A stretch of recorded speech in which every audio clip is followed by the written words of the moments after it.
arameo al español.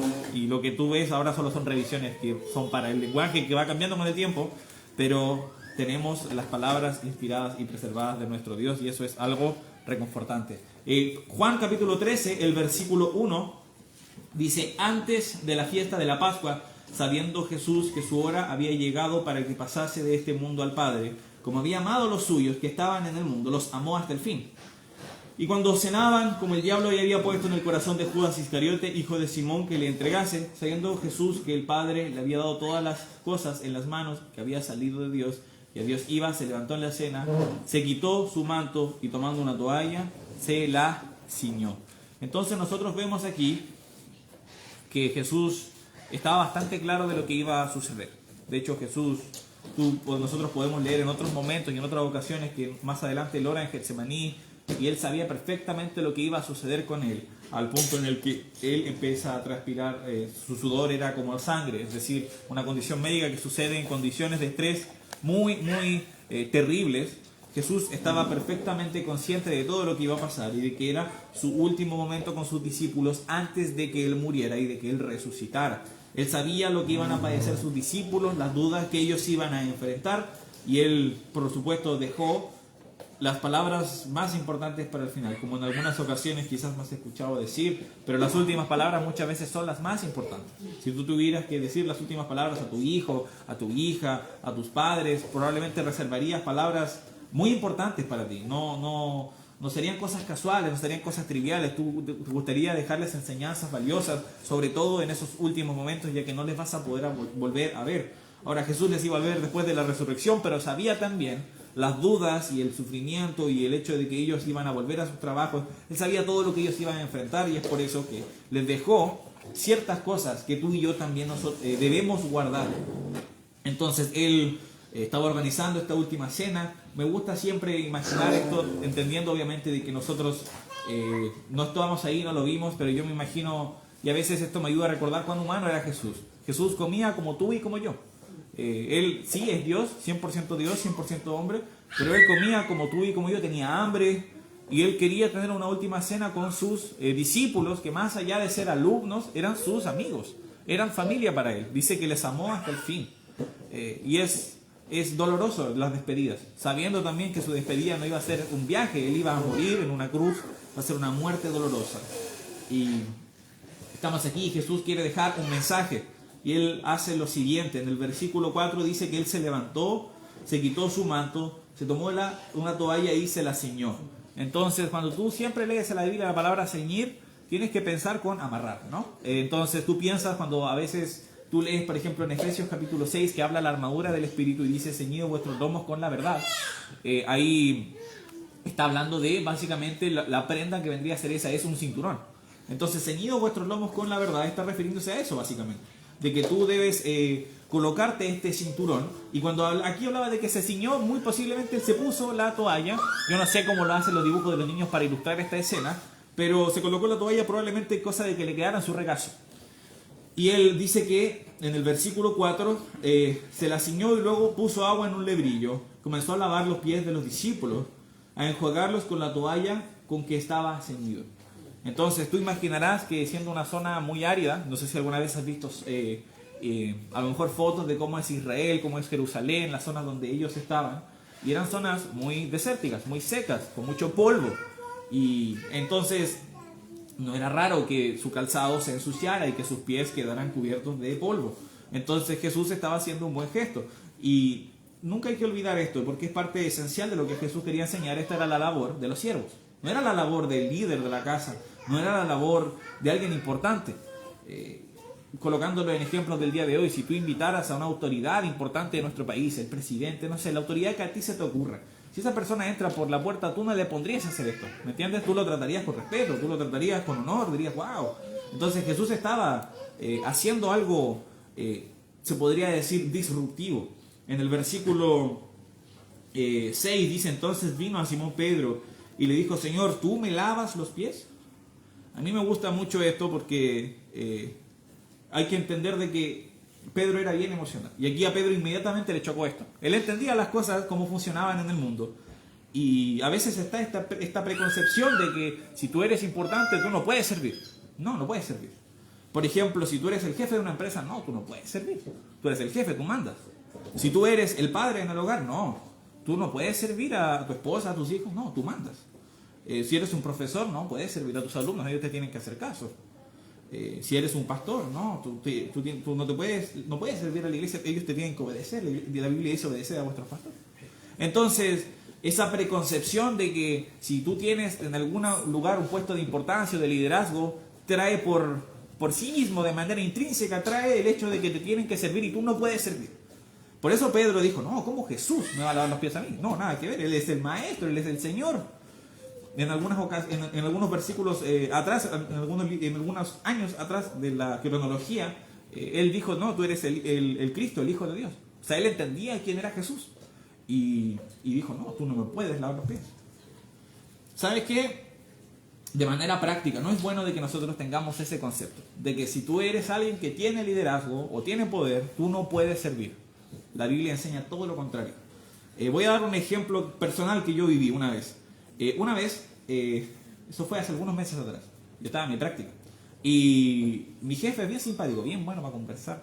Y yo le decía, hermano Usa, si usted algún día lo conoce, ustedes van a estar hablando un día entero, porque va a hablar mucho uno, mucho el otro, no van a parar. Y él es muy simpático, muy amable. Esto fue con cariño, hermano Usa, perdón, no quiero ofender. Y él realmente él trata de conversar con todos, independiente de que él sea el jefe. Y ahí llega gente de todo, gente que trabaja a lo mejor con tremendos estudios y gente que ayuda en el aseo. O sea, no hay de todo en esa empresa. Y en una ocasión sucedió que el caballero que estaba encargado del transporte y también encargado de la limpieza renunció porque quería seguir con sus estudios. Y bueno, le desearon lo mejor, pero había una vacante, ¿no? Que era sobre todo el tema de la limpieza. Era necesario mantener las oficinas limpias y no había alguien que lo pudiera hacer. Y sucede de que él contrató a una jovencita. Y la jovencita estaba bastante nerviosa, se le notaba. Ella estaba como incómoda, no sabía qué hacer, agarraba alguna cosa, empezó a limpiar en un lado, después iba a otro, dejaba sin limpiar. Y se le notaba a ella complicada. Y me gustó mucho lo que hizo él. Él vio eso un día, y el día siguiente fue y hizo aseo a todas las instalaciones con ella. Se puso los guantes, se puso a limpiar, se puso a trapear, se puso a barrer, cambió los basureros, limpió los baños. Y eso choqueó. Yo la vi a la chica así como, el jefe me está ayudando. O sea, yo quiero que entiendan de que es una empresa no pequeña. Es una empresa, sí, no quiero entrar en detalle, no muy pequeña. Y él era el jefe. O sea, no hay otro jefe arriba de él. Él era el jefe. Y él hizo eso y dije, eso impacta en la vida de ella. Ella va a decir, wow, mi jefe realmente se preocupa de lo que yo hago. Cuando tú y yo hacemos esas cosas, si tenemos alguna posición de importancia de poder, eso marca a las personas a las que estamos trabajando. Y Jesús entendía eso y sabía de que esto iba a choquear, iba a causar incertidumbre en algunos, como lo causó en Pedro. El versículo 7 dice, respondió Jesús y le dijo, lo que yo hago, tú no lo comprendes, mas lo entenderás después. Pedro le dijo, no me lavarás los pies jamás. Por fin, Pedro. Jesús le dijo, si no te lavare, no tendrás parte conmigo. Entonces Jesús le estaba diciendo, esto es importante, Pedro. Tú aún no lo entiendes, pero lo vas a entender. Esto tiene un propósito. Ahora Pedro, igual testarudo, decía, no puedes. Y ahora Jesús fue severo. Si tú no me dejas lavarte los pies, no tienes parte conmigo. Y él dice, no, lávame completo, le dice. En el versículo 9, le dijo Simón Pedro, Señor, no solo mis pies, sino también las manos y la cabeza. Y aunque el tema que quiero ver hoy es la importancia de poder servir aun cuando no somos siervos, entre comillas, al versículo 10 tiene una verdad increíble. Dice, el que está lavado, Jesús le dijo, el que está lavado no necesita sino lavarse los pies, pues está todo limpio, y vosotros limpios estáis, aunque no todos. Yo cuando leí este versículo por primera vez no lo entendí. Es un versículo difícil, quizás a primera vista. Decía, el que está lavado no necesita lavarse sino los pies, pues todo está limpio y vosotros limpios estáis. Como que tendría como... Porque igual hay que entender de que obviamente esto traducido del griego utiliza la palabra lavado 2 veces. Entonces, ¿cómo a qué se refiere con que está lavado pero se lava los pies? Entonces, aquí utiliza 2 palabras en el griego, que son las palabras, primero dice en el versículo 10, el que está lavado. Esa palabra es luou, no sabría pronunciarlo, no soy griego, pero significa bañado por completo. Quiere decir de que el que está lavado, es decir, bañado por completo, no necesita volver a lavarse. Después dice, sino lavado. Y otra palabra aquí, que es nipto, que es un lavado quizás como lavarse las manos o lavarse los pies, es un lavado más pequeño. Si tú lo puedes entender de la siguiente manera, no sé a ti, pero a mí me gusta cocinar. Y cuál es una de las cosas que pasa cuando cocinas, es que muchas veces tú te ensucias. Y pasa muchas veces de que, a lo mejor, por ejemplo, haciendo un pay de limón, metes las manos en la masa, metes las manos en el merengue, metes las manos en el relleno y terminas con las manos sucias. Pero cuando tienes que lavarte las manos no te bañas completo. No sé tú, pero yo no voy al baño, me saco toda la ropa, me ducho y después salgo. No, me lavo las manos. Entonces Jesús estaba hablando de eso. Y aquí hay un significado bien importante de lo que él estaba diciendo. Estaba explicando la salvación. La persona judía en la época que regresaba de los baños, el lavado de baños públicos, aún podía en el camino, aunque estuviera recién bañado, ensuciarse los pies. Esto requiere de limpieza, pero no un lavado completo. Entonces, el pecador, cuando se arrepiente, es decir, cuando una persona que ha pecado, que ha quebrantado la ley de Dios, cree en Jesús, está limpio para siempre. Acompáñenme para ver eso a Hebreos capítulo 10. Hebreos capítulo 10.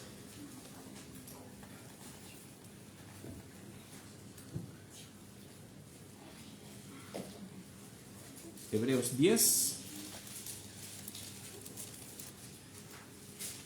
Vamos a leer algunos versículos. En el versículo 1 dice, porque la ley, teniendo la sombra de los bienes venideros, no la imagen misma de las cosas, nunca puede, por los mismos sacrificios que se ofrecen continuamente cada año, hacer perfectos a los que se acercan. Entonces aquí está recordándole a los hebreos, a los judíos, todos los sacrificios que ustedes hacen no les van a hacer perfectos. Si tú los repites cada año, no los van a hacer perfectos, solo son una sombra de lo que venía, que era lo que venía Jesús.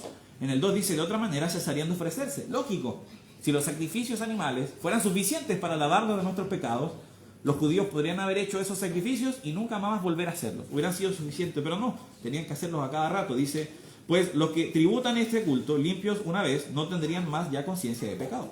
Pero en estos sacrificios, cada año se hacen en memoria de los pecados. Porque la sangre de los toros y de los machos cabríos no puede quitar los pecados.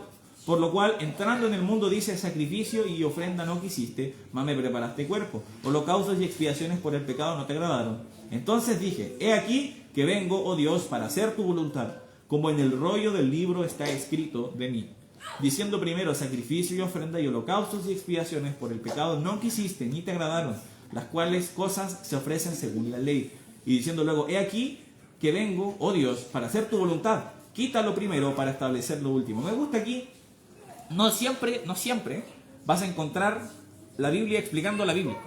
Entonces aquí leyó los versículos y después los explicó. Entonces primero leemos la profecía y después leemos que la pudo explicar. Sacrificio y ofrenda se estaba refiriendo a las cosas que eran según la ley. Y ahora dice, he aquí que yo vengo, oh Dios, para hacer tu voluntad. Entonces estaba explicando, lo primero que eran los sacrificios fue quitado por lo último que era Jesús. En esa voluntad somos santificados mediante la ofrenda del cuerpo de Jesucristo, hecha una vez para siempre. Esto es algo importante. Yo no sé si esto está pasando mucho en redes sociales, pero me ha pasado que se ha vuelto muy popular dos denominaciones que no son muy buenas. El mormonismo, no sé por qué, pero se me llena de mormones en Instagram. Y los católicos. Últimamente me han salido muchos católicos, quizás por esta elección del Papa. Y hay que tener mucho cuidado porque ellos, por ejemplo, creen en esta doctrina de la transubstanciación, que es que cuando Cristo, cuando la iglesia practica la Santa Cena, o como ellos llamarían la Eucaristía, y ellos parten esa hostia, como le dicen, esa galleta, y toman del vino que ellos beben más encima, muchas veces vino alcohólico, que el cuerpo de Jesús, ese pan y ese vino se transforman literalmente en el cuerpo de Cristo y su sangre, que Jesús está literalmente ahí y que su cuerpo está volviendo a ser quebrantado. Jesús está volviendo a su cuerpo volviendo a ser quebrantado y su sangre volviendo a ser derramada. Eso es algo que hay que tener mucho cuidado, porque ellos dirían, ¿en qué parte dice que es simbólico? Y yo le diría, ¿en qué parte dice que Jesús vuelve a ser sacrificado ahí? Es cierto de que muchas veces cuando nosotros nos juntamos de maneras especiales, Jesús está presente de una manera especial. Por ejemplo, Él dijo, cuando 2 o 3 están reunidos en mi nombre, yo estoy ahí. Entonces estamos de acuerdo en que si nos reunimos de manera especial, Cristo está presente.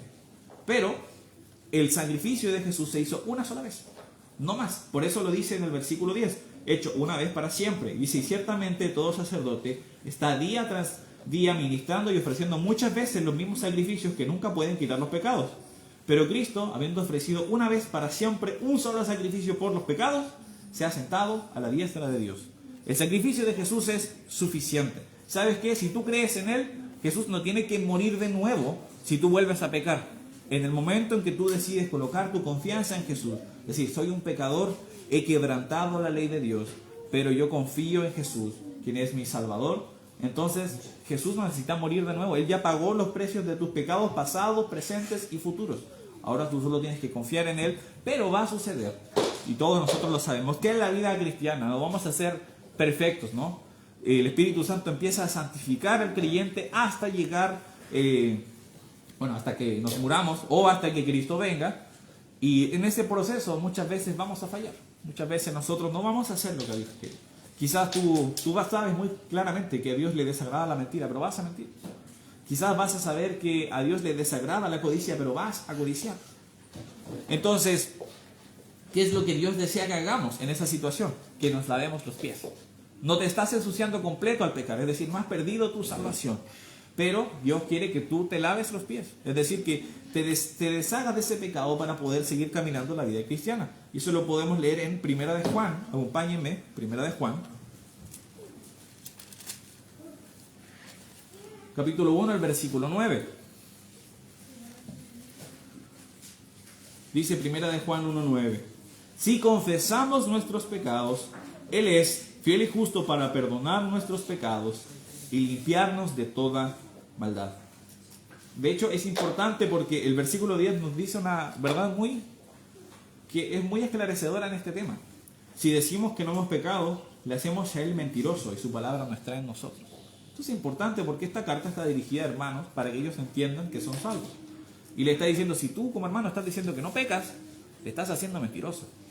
De hecho, si un cristiano dice que no peca, aquí está diciendo, su palabra no está en él. Entonces nosotros debemos examinarnos. Si tú piensas, no, yo no peco, yo ya dejé de pecar ya. Entonces, ahí hay una señal de que quizás ni siquiera eres salvo. Es algo de lo que nos debemos preocupar. Volvamos a Juan, por favor. Juan capítulo 13.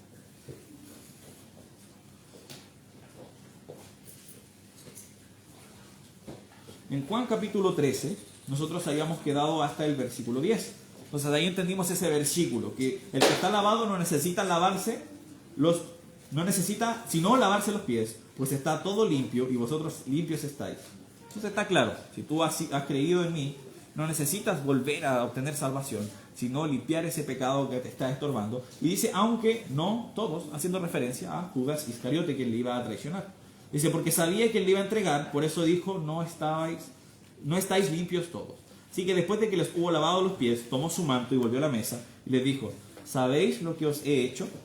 Vosotros me llamáis maestro y señor y decís, bien, porque lo soy. Pues si yo el señor y el maestro he lavado vuestros pies, vosotros también debéis lavaros los pies los unos a los otros, porque ejemplo os he dado, para que como yo os he hecho, vosotros también hagáis. De cierto os digo, el siervo no es mayor que su señor, ni el enviado es mayor que el que le envió. Vamos a llegar hasta ahí. Miren, yo pienso las cosas siempre de manera muy matemática. ¿Por qué? Porque estudio en ingeniería, porque me gustaban las matemáticas. Y voy a explicar, cuando yo veo mayor, inmediatamente pienso en esto.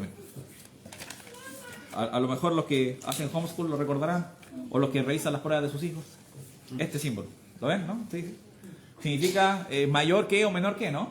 ¿Y para dónde apunta el mayor? A ver, papás, no niños, papás, ¿para dónde apunta el mayor? Ahí, bien, se acuerdan. Yo siempre lo pensaba como un pececito, ¿no? Entonces, para donde está comiendo el pececito es el mayor. Y me gusta porque yo lo pienso así. La perspectiva del mundo es, si tú tienes aquí, voy a colocar Señor y voy a colocar aquí una S minúscula.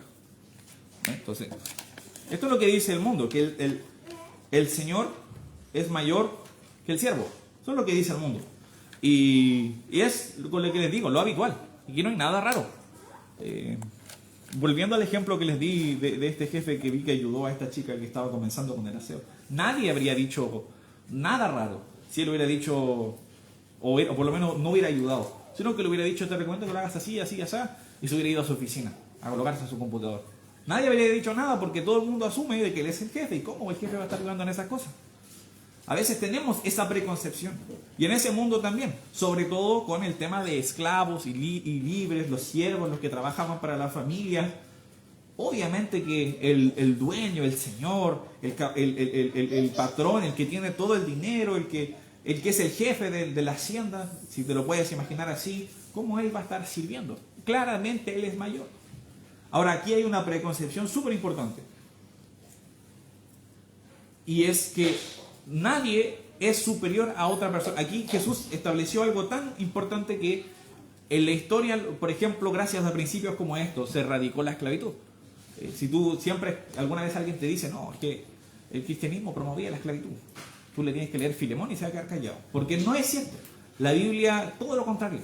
La Biblia enseña de que de hecho nosotros somos todos, y aquí va un primer punto, porque el siervo no es mayor que su señor, ni el señor mayor que su siervo, porque somos todos creados a la imagen de Dios. Y este es un principio fundamental. Muchas veces tú vas a escuchar a gente que le gusta hablar de los derechos que tiene. Y eso está bien hasta cierto punto. Yo a veces opino que hay ciertos derechos que no son derechos, no son más bien privilegios. Sin embargo, hay un derecho que es algo totalmente bíblico, que es el derecho a la vida. Y que todas las vidas son igual de importantes. ¿Y de dónde viene ese principio? Viene ese principio en que todos somos creados a imagen y semejanza de Dios.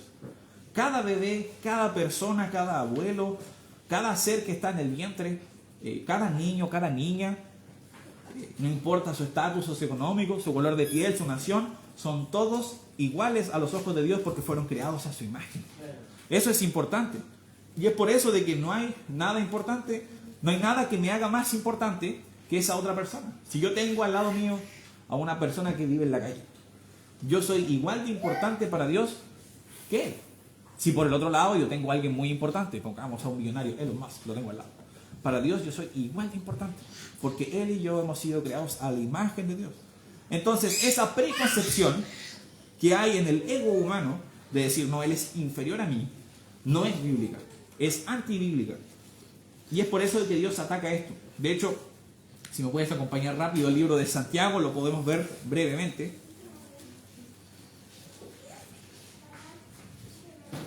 Santiago, a ver, no lo tenía en mis apuntes, pero dije ya que estamos.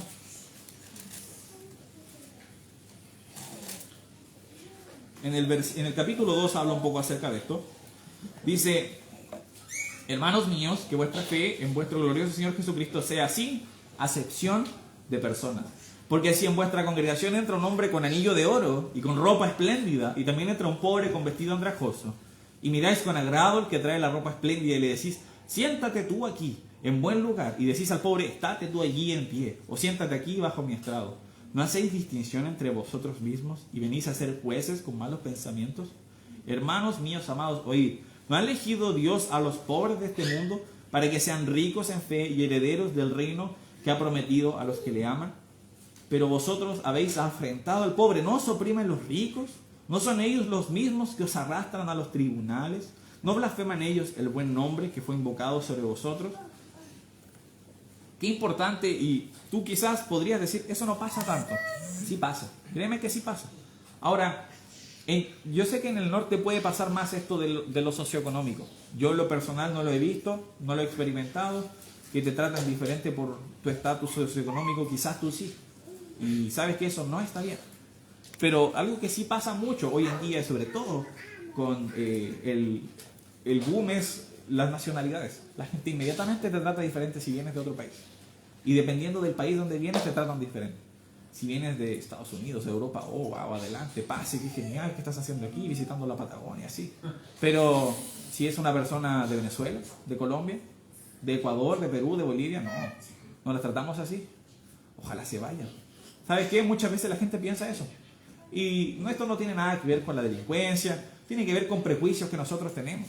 Y ¿sabes qué? Para Dios, esas personas de esos países son importantes. Jesús murió por esas personas. Entonces, esa preconcepción de que nosotros somos más importantes porque venimos de Chile y Chile es este país. No es bueno. Yo creo que es bueno que amemos a nuestro país. Yo sinceramente creo que es bueno que amemos a Chile. Pero eso no quiere decir que nosotros tenemos que creernos mejor que otros países. Para nada. Todo lo contrario. Entonces, el primer error es pensar en que nosotros somos mejores que los demás. Hay que recordar que somos todos creados a imagen y semejanza de Dios. Dios, a cada persona que tú ves en la calle, Dios le creó, desde el vientre le formó. Entonces tú no eres nadie para tratarle mal.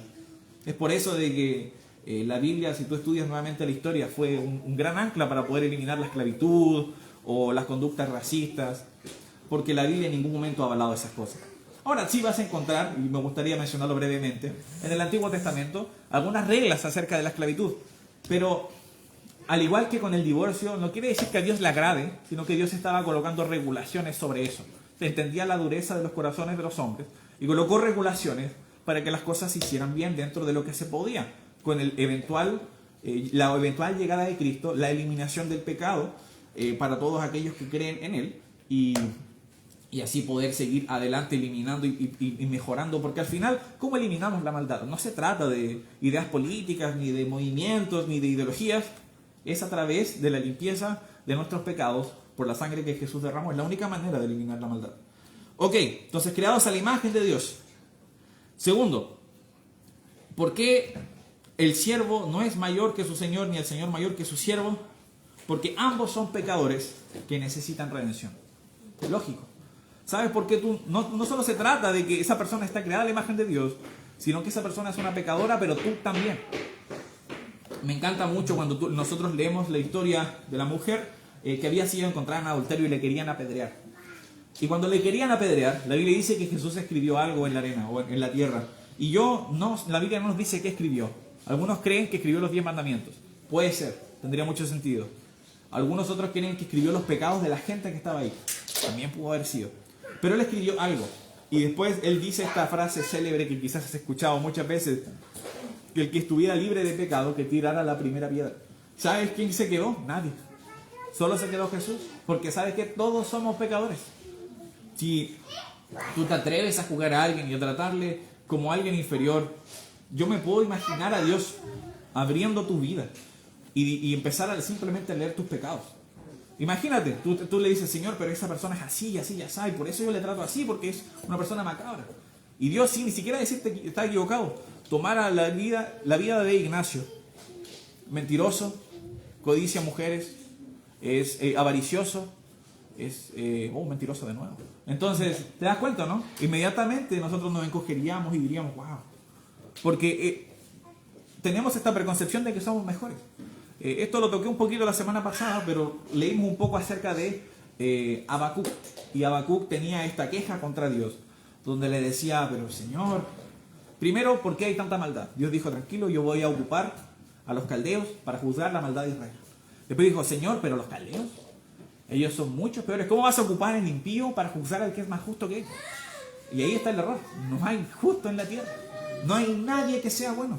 La Biblia nos dice en muchos lugares, como por ejemplo Romanos 3:10, que no hay justo ni a un uno, o Eclesiastés 7:20, que no hay hombre justo que haga siempre el bien y nunca peque. No hay persona así.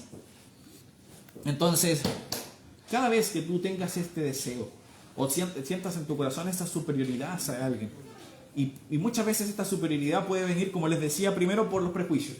Entonces ahí recuerda que Él está creado en imagen y semejanza de Dios, igual que yo. Dios le ama. Después, cuando veces, no, es que esta persona me hizo esto y esto otro, tú piensas que eres un pecador. Eres un pecador y que si eres algo mejor que Él, si hay algo mejor que tú, hay algo mejor en ti, en comparación a Él, es porque Cristo cambió tu vida. No porque tú seas mejor, no porque tengas algún mérito tuyo, sino porque Cristo hay algo que hizo en tu corazón, que fue salvarte. Y un tercer punto, ¿por qué? Y esto ya es una aplicación más práctica, porque recordemos, Jesús está hablando, volviendo a Juan capítulo 13, Jesús está hablando acerca de que el siervo no es mayor que su señor, ni el señor mayor que el siervo, ni el que fue enviado mayor que el que le envió, pero lo está hablando con sus discípulos, lo está hablando para dejarle una enseñanza a sus discípulos. Entonces, yo como tercer punto pongo que, ¿por qué? Porque la iglesia necesita ser unánime, se necesita avanzar. Es decir, nosotros debemos ser unidos. Y cuando hay estos aires de grandeza en uno o en otro, la iglesia no avanza. La iglesia se queda estorbada por el ego de los demás. Sigamos leyendo el versículo 17 de Juan 13, dice: si sabéis estas cosas, bienaventurados seréis si las hiciereis. Dice el versículo, la palabra bienaventurados. Que cuando tú lees esa palabra quiere decir bendecido. Es decir, que te va a ir bien. Te va a ir bien si tú haces lo que Jesús está diciendo, servir a otros y no tratar de ser como un señor que no hace nada, sino aun cuando tienes cargos de importancia, poder servir a los demás. ¿Sabes qué? A veces en la iglesia tú vas a ser una persona que la gente va a mirar y va a mirar como en alto. Va a decir, esta persona yo le respeto, es una persona a la que yo pediría consejos. ¿Sabes qué? Es importante de que tú puedas primero considerar: esta persona, aunque yo me considere como... primero, ¿está creada a la imagen y semejanza de Dios? Sí. ¿Es una persona pecadora como yo? Sí. ¿Y está parte de la iglesia como yo? Sí. Entonces yo debo ayudar y debo fomentar la unanimidad en la iglesia. Esto es algo que Pablo tocó en varias iglesias. Porque recordemos que él no creaba o no comenzaba iglesias como un hobby, ¿no? Él lo hacía para propagar el evangelio. Y era necesario de que esas iglesias pudieran ser unidas para que cuando él se fuera y dejara un pastor encargado, esas iglesias pudieran seguir avanzando en ese trabajo. Acompáñame a Filipenses capítulo 2, por favor. Filipenses capítulo 2, el versículo 2.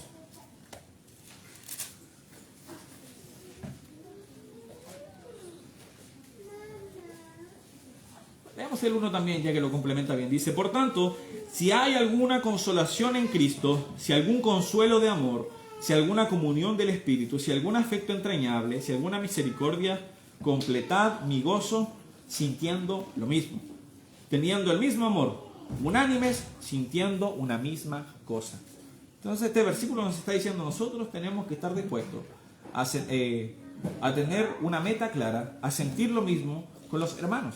Pero eso no va a ser posible si no estamos en la misma página de la importancia. Debes recordar de que todos somos instrumentos inútiles que pueden ser útiles en las manos de Dios. Si ahora tú te consideras superior a otro hermano o hermana, lo que vas a causar es de que no vas a poder ser útil, de que la iglesia, vas a estar estorbando el trabajo de la iglesia porque tu ego es demasiado grande y no deja lugar a las manos de Dios para poder trabajar. El versículo 3 nos da una verdad muy importante acerca de esto. Dice: nada hagáis por contienda o por vanagloria. Entonces, ¿cuándo surge este ego? ¿Cuándo surge este deseo de decir, no, yo soy más importante? Cuando hacemos las cosas por contienda o por vanagloria. Es difícil mantener la unanimidad si cuando tú estás sirviendo en la iglesia, lo estás haciendo para que te vean los demás. Entonces, no hay algo malo en que la gente te vea y que pueda decir, oh, qué bueno lo que está haciendo el hermano, voy a imitarle. De hecho, es lo ideal. Es ideal que, por ejemplo, si tú ves que vamos a pintar y no viene nadie, viene a pintar igual, y la gente va a decir, oh, vino a pintar solo, le voy a ayudar. Cosas así son buenas. Si tú ves, oh, él le tocaba hacer aseo y lo hizo solo, la próxima vez le voy a ayudar. Así vas a fomentar a que la gente lo haga. Pero si lo haces para que la gente diga, oh, mira el hermanito tanto, el hermanito o la hermanita que tan sacrificada, tan bonito que es, y tú te gozas y te alimentas de las alabanzas ajenas, no estás haciendo las cosas con el propósito correcto. Dice, de hecho, estimando cada uno a los demás como superiores a uno mismo, a él mismo. Esto habla de la humildad y a veces es difícil considerar a otros como superiores. Yo sé que lo leemos muchas veces y se habla mucho de la humildad, pero no es fácil. Eso quiere decir de que si las cosas tú las haces así y la otra persona las hace así, las vas a tener que dejar de hacer como a ti te gustan. Y a veces molesta, a veces es incómodo, a veces son cosas pequeñas. Yo, por ejemplo, ya que no está el pastor, que no lo escucha. No, pero por ejemplo, yo sé que el pastor muchas veces, tú sabrás que él siempre dice, yo tengo toque. Y de verdad le molestan esas cosas. Sí, yo sé que si tú le mueves una cortina, no te va a decir nada, pero no le gusta. No le gusta. Entonces, yo pienso en eso, pienso en esa capacidad que él tiene en cosas que probablemente él realmente le sacan o le ponen incómodo. Él decide guardar silencio. Es un buen ejemplo. A veces nosotros somos así con cosas pequeñas, pero imagínate con las cosas grandes. Imagínate con las cosas respecto a, en un futuro lejano, cuando la iglesia necesite escoger un pastor. La iglesia, para seguir avanzando, necesita un pastor. Y si no hay unanimidad, y si hay egos, Y si cuando se va a escoger este pastor llega un hermano y dice, yo soy mejor, ¿por qué la están escogiendo él? Yo deberían todos escogerme. ¿Me entiendes o no? Entonces, ese deseo de querer ser el centro de atención es dañino, es pecaminoso y nosotros debemos deshacernos de él. Volvamos a Juan capítulo 13, por favor.